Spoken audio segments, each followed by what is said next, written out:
Hello, this is Ron Paul with your weekly update for Monday, October 14th. The news that Janet Yellen was nominated to become the next chairman of the Board of Governors of the Federal Reserve System was greeted with joy by financial markets and the financial press.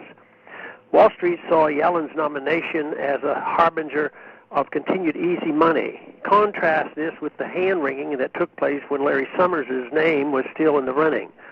Pundits worried that Summers would be too cautious, too hawkish on inflation, or too close to big banks.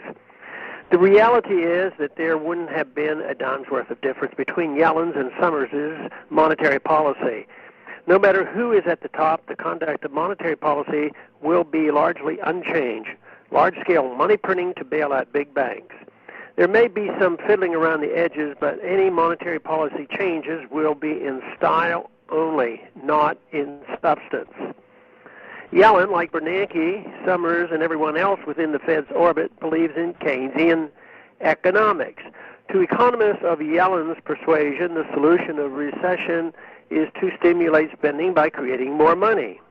Wall Street need not worry about tapering of the Fed's massive program of quantitative easing under Yellen's reign. If anything, the Fed's trillions of dollars of yearly money creation may even increase. What is obvious to most people not captured by the system is that the Fed's loose monetary policy was the root cause of the current financial crisis. Just like the Great Depression, the stagflation of the 1970s, and every other recession of the past century, the current crisis resulted from the creation of money and credit by the Federal Reserve, which led to unsustainable economic booms. Rather than allowing the malinvestments and bad debt caused by its money creation to liquidate, the Fed continually tries to prop them up. It pumps more and more money into the system, piling debt on top of debt on top of debt. Yellen will continue along those lines, and she might even end up being Ben Bernanke on steroids. To Yellen, the booms and busts of the business cycle are random, unforeseen events that take place just because. The possibility that the Fed itself could be responsible for the booms and busts of the business cycle would never enter her head. Nor would such thoughts cross the minds of the hundreds of economists employed by the Fed. They will continue to think the same way they have for decades, interpreting economic data and market performance through the same distorted Keynesian lens and advocating for the same flawed policies over and over. As a result, the American people will continue to suffer decreases in the purchasing power of the dollar and a diminished standard of living. The phony recovery we find ourselves in is only due to the Fed's easy monetary policy. But the Fed cannot continue to purchase trillions of dollars of assets forever. Quantitative easing must end sometime, and at that point the economy will face the prospect of rising interest rates, mountains of bad debt, and malinvested resources, and a Federal Reserve which holds several $trillion of worthless bonds.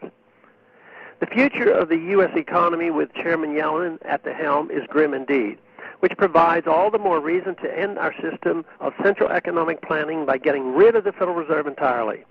Ripping off the bandage may hurt some in the short run, but in the long term, everyone will be better off. Anyway, most of this pain will be borne by the politicians, the big banks, and other special interests who profit from the current system. Ending this current system of crony capitalism and moving to sound money and free markets is the only way to return to economic prosperity and a vibrant middle class. Thanks for calling this update. A new update is placed on this number, 888-322-1414, every Sunday. The written text can be found on my free foundation website at www.the-free-foundation.org and on my Facebook page.